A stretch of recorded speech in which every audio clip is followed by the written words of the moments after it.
Hey everybody, welcome to Meddkit's Provider Spotlight, where every week we are interviewing the most amazing private practices. Every week we have someone new, different specialty, most importantly, new perspective. I love all the questions we get to ask and all the answers that are provided to us by really amazing professionals in our big world of healthcare. So, without further ado, I'd really like to introduce you to our really awesome special guest this week. We have Dr. Hardik Chodavadia, co-founder of Enamel Dentistry in Austin, Texas. Dr. C, so nice to meet you. Yeah, great to meet you, Rachel. How's it going? Yeah, we're doing good here in very cold Pennsylvania. Nice. Yeah, I, yeah, I I went to undergrad in PA actually, so I'm familiar. yeah. It is coats and gloves and maybe a little bit below freezing weather. So Um, yeah, I'm not for not you. envious. Yeah, Not for you in Texas. yeah. Hey, but to next week it's going to be like 19 degrees one day, so don't let anyone tell you it doesn't get at least a little cold. So Yeah, sorry we're bringing the cold to you, but excited to chat. And kind of how I like to start off is, I think everyone appreciates the origin story. Everyone likes to hear like how you got here. What is, your background? What decided what had why you decided to open up your practice? What is what's the story? What's your background? I grew up in Texas. So I grew up outside of Dallas. I went to high school in South Lake, Texas. I grew up mostly in Irving. I went to undergrad in Pennsylvania at Penn State, and then I went to dental school in San Antonio. So that's like just general background. After I graduated dental school, I worked for a very large group or pretty large DSO. They're now one of the biggest, I'm pretty sure. They're nationwide. When I started with them, they only had 30 practices, and within a year of my contract, they had about 50, but they grew quite a bit. It was, in hindsight, a fantastic first job to have right outside of school. I didn't necessarily, I would tell you, appreciate it for what it was when I was there, because I was just like any other person who has just come out of school, thought I knew everything and knew how everything works, and then everyone else can't do it right. Yep. Uh, but yeah, so we I worked at a private no, for a big group at a really busy office for my first year out of school in practice, which a ton of lessons, a lot of learning, a lot of mistakes, and really understanding how to deal with it. So I'm really grateful for the experience that I had and the ability to build up my skills at a place, because demo school teaches you a lot and it gets you ready to do a certain amount of stuff, but it depends on your school and the quality and how many patients that you see, but you're not even close to the amount of dental work that you do in private practice.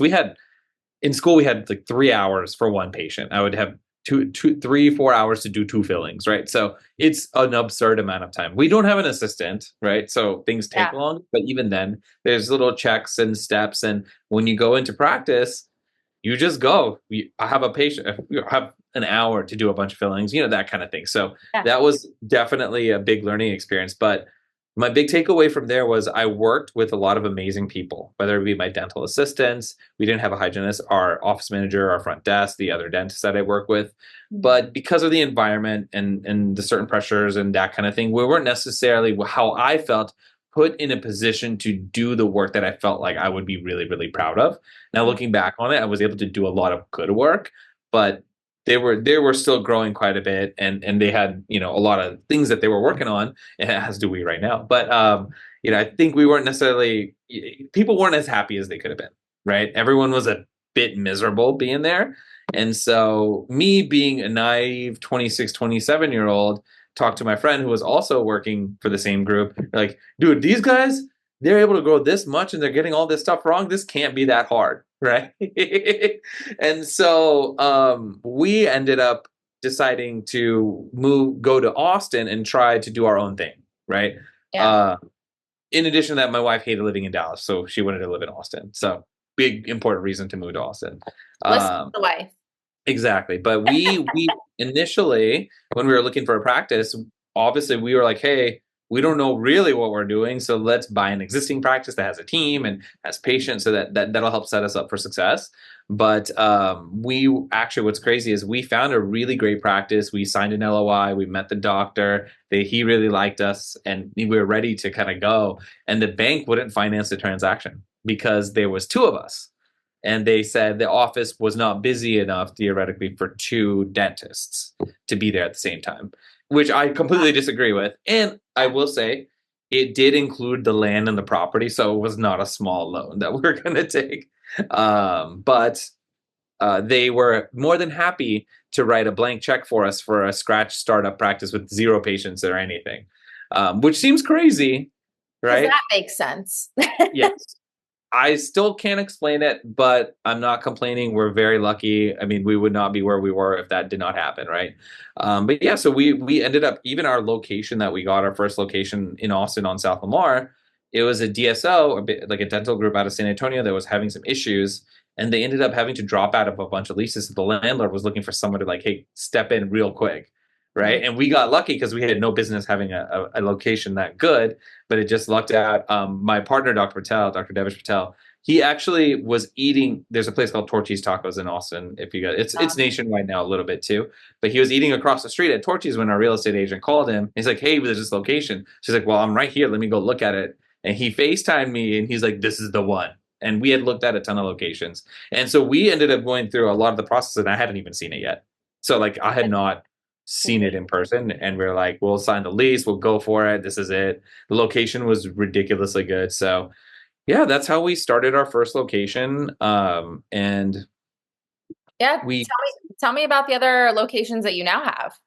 Yeah, so we have seven other locations currently open. Six of them, eight total. Seven of the locations are around the Austin area. One is in a suburb or a small town outside of Austin called Manor, Texas, and then we also have one outside of in McKinney, outside of Dallas.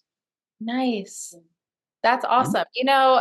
I feel like everyone throughout school, mentorship, working in different places, in your mind, you have an idea of, okay, this is done really well. This is, if I were to do this myself, this is what I would do. And hey, we all make mistakes in the process, but I think that's awesome that you guys went for it. You went live. And I think you found, your stars aligned in the process, getting your great first location, amazing, kind of a little sight unseen, a little serendipitous, but it worked, right? Definitely, definitely. Hey, it worked.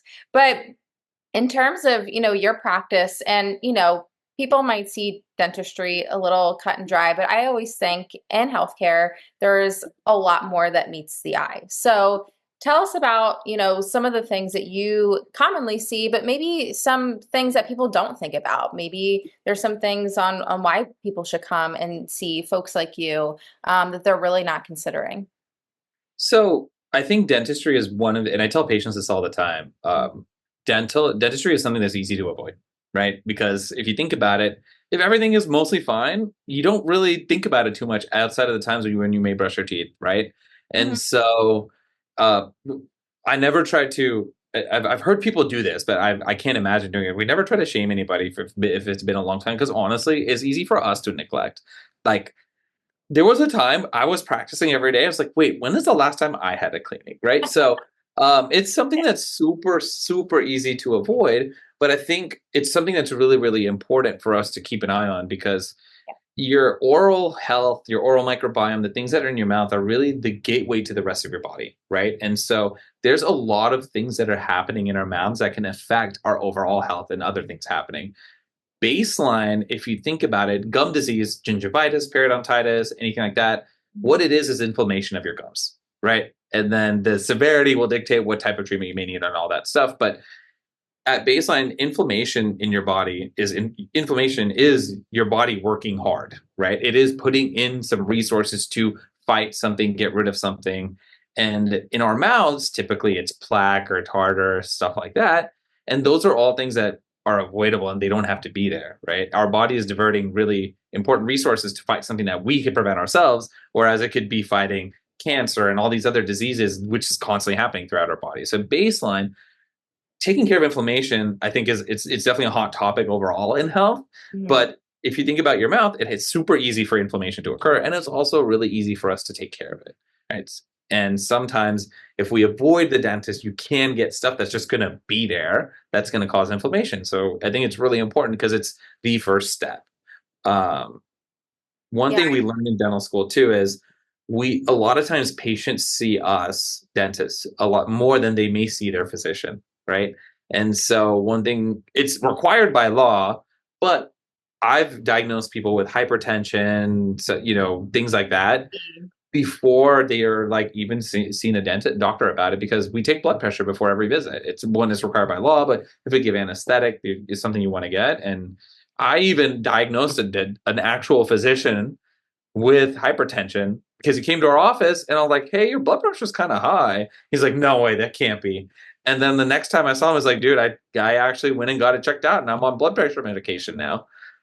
No way. That Yeah. is great. Yeah. See, I mean, more than meets the eye. I mean, one, I really appreciate you saying that. You're the first person on here to, I mean, say something like that and have a story like that. That's insane. But I always say there's more that meets the eye. There's more, to your specialty than what people might think of it, which we'll kind of dive into a little bit later. But yeah, that's amazing. I mean, good for you, right? Mhm. But yeah, really important, aside from going to your GP, other people can help you. It may not just be what their specialty is, but Right. A my, lot of times it's like seeing stuff. Right. There's lots of diseases that manifest in your mouth. Like they have little things that can happen or yeah, that we can see. And honestly, most of the time, like that looks weird. We should talk to somebody about it, but it's just someone looking and identifying that something is wrong. Right. We talk to patients a lot about sleep apnea as well, because it's something that we can see signs of it, not only looking at the mouth, but we take an x-ray where we can see your nasal passage. I have sleep apnea myself, so it's definitely something that's near and dear to my heart to talk to patients about because I think it has a pretty big impact on overall health too. yeah, for sure. That's another big one, and definitely, something that we've talked about here too, on the podcast is just sleep apnea is a huge one, and one of those things you really don't think about, while you're going to the dentist. But yeah, it can definitely be a game changer if that can be diagnosed, or just the simple questions that you ask, and kind of speaking about your approach. It is already so different, but is there other key factors on why you do what you do? How you help your patients? How else are you different than maybe some other folks out there?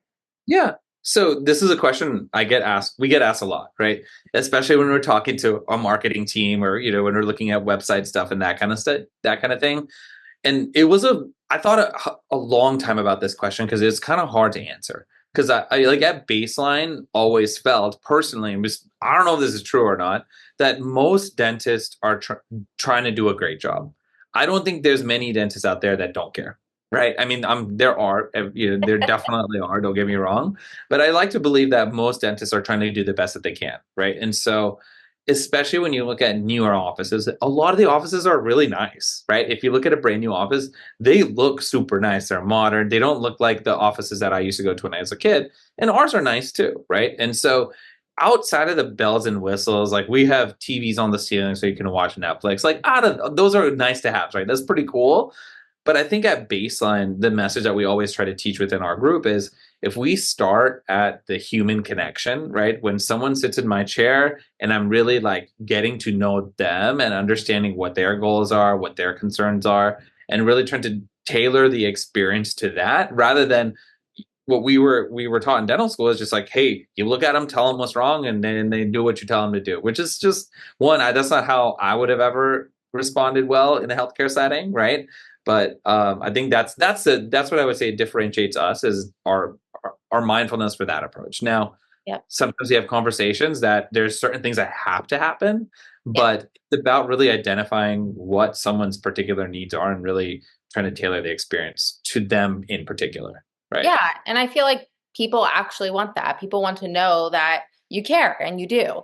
Ask questions, know maybe what their husband or wife's name is or their kids, Mhm. just getting to know them because honestly, kind of what we talked about here, in the previous conversation is just that things can pop up, things that you maybe had not been aware about in their home life. That Mhm. they're really stressed out, and you figure that out because you're chatting with them, you're understanding what their life is like, and maybe it's kind of stressful. Maybe they're Mhm. a teacher with a bunch of rowdy kids, and they're, going through exams, and it's a bad time for them, and they're grinding their teeth at night. Well, that would be really good to know, right? Right. So Definitely. I hear you. I think that's a great way to, structure things and, care about your patients. Mhm. Again, most people do, right? Yeah. But I think it's a solid approach. Kind of Yeah. my favorite question, Dr. C, is, and we've talked about this a little bit, but kind of wanted to press in more. But Okay. in the day of ChatGPT, Dr. Google, everyone has something to say online. And some of it can be good information. And then there's also, the old saying, you just can't believe everything that you see online or what you read. So, that being said, do you hear a lot of questions during the day while you're seeing patients or just talking to folks, and you're like, man, I really wish you didn't read that, or that's not true about dentistry? Like, where did you hear that from? Like, where did you get that information? Or partial, it's true, it's kind of partially true, or but that doesn't fit with where you're at, so it doesn't make sense. What are Uh, some things for you? I mean, all the time, right? It's not as often as I would expect. Oh, When we that's good. first, yeah, when we first moved to Austin, everyone's like, "Oh man, you're gonna get so many crazy people saying all this crazy stuff and telling you like questioning everything that you do." I'm like, I guess, like I don't know. I'll see when we get here. And so, I mean, it's been pretty mild. I'll be honest. We do questions from time to time. I mean, it's the standard stuff, and I think with what's happening just like overall in the United States, the questions around fluoride are definitely big, right? I think that's a really hot button topic, especially with like, the stuff that's happening. I think there was a movie called that came out a while ago that was like anti root canal. So we had a lot of around when that came out, there was a lot of root canal related questions. So we definitely get a lot of that type of stuff, right? And when I was younger, I think I would always be like, well, they're wrong. Like, they don't know what they're talking about. This is crazy. But I was like, okay, what is my goal at the end of the day? My goal is to get my patient a better health outcome than when they came and saw me, right? So, what my usual response is like, look, if that's what you believe in, I can tell you from my side, looking at scientific evidence and studies and that kind of stuff, I don't know if I can tell you if that's true or not, right? Yep. Realistically, all that I can really, the type of treatment that I can recommend as a professional is what I know has been proven to work. Now, and usually what I tell them is, now if you came with me, if a study came out tomorrow that was well researched, had a lot of evidence telling me contrary things than what I've been doing, I'd be like, well, that sucks that I've been doing this wrong, but now we have new evidence to make sure that we deliver the best quality of care, right? And that's usually the conversations that I have. Um, Coconut, like oil pulling, is something that I've actually talked about a lot, right? Interesting. Uh, Yeah, and yeah. so people ask, like, okay, does it work? They don't. They're not trying to sell me on it, right? But they just ask me, so is this work? Like, is it real? Is it good? And usually, what I tell them is like, scientifically, I know coconut oil is a good anti-inflammatory. So theoretically, it can help soothe your gums. Is it going to heal cavities? I don't think so. Right? Is it going to help get rid of tartar? There's not a ton of evidence to say that it does that. Yeah, But if you want to do it, you're more than welcome to. It's not going to hurt. As long as you're not doing something to harm yourself, sure. I don't care what you do. Yeah, And especially if patients don't want to use fluoride, we recommend it for most of our patients to help prevent cavities, yeah. especially in topically. But if patients don't want to do it, I mean, that's completely fine with me too. I have plenty of fluoride alternatives that can work similarly as in on the preventative side. Not as well researched, but I always like to provide alternatives. I'm not here to argue with anybody on their beliefs and like if this is true or not. I have plenty of cousins that send me a bunch of stuff that I'm like, I don't care, right? Like, this is fine. I'm here to help serve my patients in the best way for them, right? Yeah. Now, I will say there are times where we have to, like, when patients don't want x-rays at all, right? For me, legally, I gotta get them, right? It's not anything, I understand why they may not want them, but for us, we at least have to have records legally every year, if not every couple years, right? Just to make sure we're not supervising neglect. We have to inform our patients of what's going on, and if I can't do that, then I can get in trouble, right? And the thing I always tell patients, if you're worried about radiation, you get more radiation eating a banana, walking through the airport, talking on your cell phone than you do if I do 25 dental x-rays. So, Really good to know, but it's such a good perspective because I feel like the number one thing when I just hear people casually talking about going to the dentist is like the whole x-ray thing. But if they could understand it from your standpoint is like, I want to make sure I'm not neglecting anything and it's a legal practice. Like I need to do this, mhm. and so I'm really glad you're the only person that has brought that up. And I think that's really important for the patient side of things to know. And kind of speaking of pro tips, something that I really love to ask in here, along with people sending you things, does this work? Does this not work? What are your pro tips? And this is kind of like a two-pronged question, but what are your pro tips for your patients? But then also, you've built this amazing practice. You have many locations, and there are some practitioners out here that are probably like, what's the secret sauce or what has been really beneficial to you during this time, whether it's something that you do every single day that is like personal, whether it's getting up super early and working out in the morning to get your mind right, or it's, hey, this is the technology that I love using day in and day out. This is helpful in my practice, but would love your take on both. Okay, so we'll start with pro tips. Pro So tips, yeah. I I like to talk about this with patients just because there's a couple things in terms of your daily oral healthcare routine that I think can make a big difference, right? And it's a lot of it is shifting order and how you do stuff. So I'll start with the order of operations, right? You only need to floss once a day. Anything more than that, unless there's a bunch of food getting stuck in your teeth, is excessive. So I'm lazy, so I'm trying to do as little work as possible in my life. So once a day is more than enough. I usually recommend in the evenings, Yeah. right? And the Makes reason sense. is you're eating food all day. There's food, all that stuff stuck in there. You want that all cleaned out before you go to bed. Because when you're in bed, there's less saliva going around there, rinsing things off. There's that kind of thing. So that's like tip number one: floss once a day, and if you're going to do it before you go to bed. But when you do your nighttime routine, I always tell patients to floss first. And the reason I say that, there's two. Psychologically, for myself, if I brush, at the end, I'm like, I'm done. I feel like we're finished. And it's really hard for me to get myself to floss after that, even as a dentist, right? And so I say floss first for that reason, but also functionally, it's better to do, right? Because if you think about it, when you floss, it cleans out stuff in between your teeth, right? But there's always a little bit of residue left over, but it's kind of jostled or loosened up. And this is the controversial part about my order of operations is I say tell patients to use mouthwash second. Okay. Um, Alcohol free, preferably with fluoride. There's a couple of brands that I'd recommend. They're all basically the same, but it's just a matter of ease. But if you use mouthwash second, the way I think about it is it rinses when you're swishing around for 60 seconds. 60 seconds is a really long time, by the way. And so it rinses all that stuff that's loosened up by your floss. A lot of it's gone by the time you're done using mouthwash. And the bigger chunks of food, the bigger pieces of plaque, like stuff stuck on your teeth, gets rinsed away for rinsing around for 60 seconds, right? And then when you brush at the end, it's really cleaning all of the fine particles out and you're getting a much more thorough cleanse of your teeth. Um, and last part is do not rinse your mouth out with water after you're done brushing because there's all this good stuff that you just introduced into your mouth, like fluoride from your mouthwash and your toothpaste and whatever, nanohydroxyapatite, whatever, all that stuff. We want that to sit on your teeth because that's how it's going to prevent cavities. If you rinse off with water immediately, then it's just gone, right? So you cleaned them, but you didn't help prevent any problems. So everyone's like this right now. Like Yes.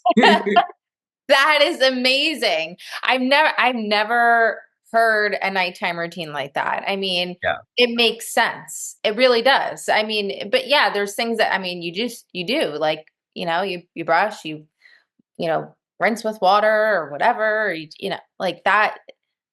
It's so common, I I did feel it forever, my entire life until I became a dentist, basically.